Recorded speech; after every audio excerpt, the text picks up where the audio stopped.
नमस्ते प्रणाम। मेरा नाम अंकित दुबे। आप लोग देख रहे हैं round Bhojpuri. Power star Pawan Singh भैया का मैंने एक वीडियो बनाया था जो कि उनके गाने को लेकर था, जो कि उनका अपकमिंग गाना था, सॉन्ग था, वो आने वाला है। तो मैं बता दूं कि वो गाना का नाम क्या है। तो गाना का नाम है कलकतिया राजा। जी हाँ, आप लोगों ने सही सुना, कलकतिया राजा। तो मैं बता दूं कि वो गाना कब आएगा, क्योंकि उसकी डेट रिलीज़ हो गई है। तो सबसे पहले मेरे वीडियो को लाइक और चैनल को सब्सक्राइब, और जहां तक हो सके भैया पावर स्टार पवन सिंह के भैया का फ़ैन है तो मेरे वीडियो को गर्दा उड़ाकर भैया शेयर करिएगा। तो आइए आगे बढ़ते हैं। तो पावर स्टार पवन सिंह का जो गाना था कलकतिया राजा, वो उसका फाइनली रिलीजिंग डेट आ गया है। जी हाँ, बहुत दिनों से पावर स्टार पवन सिंह का गाना नहीं आ रहा था। बीच में आया, 3-4 दिन पहले गाया था, मोदी जी के ऊपर था गाना, उनके बर्थडे सेलिब्रेशन का था गाना। उसके बाद पावर स्टार पवन सिंह का अब ये गाना आ रहा है कलकतिया राजा। ये भाई ऑर्केस्ट्रा सॉन्ग होगा, एकदम लोकगीत है, फाड़ू सॉन्ग है।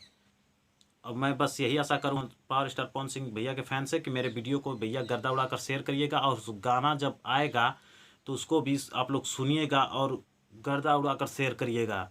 तो मैं बता दूं कि वो गाना कब आएगा। तो वो गाना भाई कल सुबह 6:15 पर वो गाना रिलीज होगा, यसी फिल्म्स के माध्यम से 6:15 पर, जो कि 22 तारीख को। जी हाँ, 22 तारीख को, कल 22 तारीख है। कल मॉर्निंग में वहाँ गाना रिलीज होगा 6:15 पर। तो आप लोग कल सुबह जाइएगा और उस गाने का व्यू बढ़ाइएगा। जहाँ तक हो सके वहाँ तक वो गाने को शेयर करिएगा। और बात करें उस गाने के टीजर की, तो हो सकता है कि आज टीजर छोड़ दिया जाए शाम तक। अगर टीजर आएगा तो मैं वीडियो ज़रूर बनाऊंगा और आप लोग तक ज़रूर पहुंचाऊंगा। और ये भी बताऊंगा कि टीजर की वीडियो क्वालिटी कैसी है। और आप लोग तो जानते ही होंगे कि उस गाने को लिखे हैं निक्की निहाल, और उसमें म्यूजिक दिए हैं प्रियांशु सिंह। तो बस आशा करता हूँ कि यह वीडियो मेरा आप लोग को बहुत पसंद आया होगा। थोड़ा सा भाई अगर वीडियो पसंद आए तो मेरे चैनल को सब्सक्राइब और वीडियो को लाइक ज़रूर करिएगा। तो चलते हैं अगले वीडियो में, मिलते हैं। नमस्ते, प्रणाम।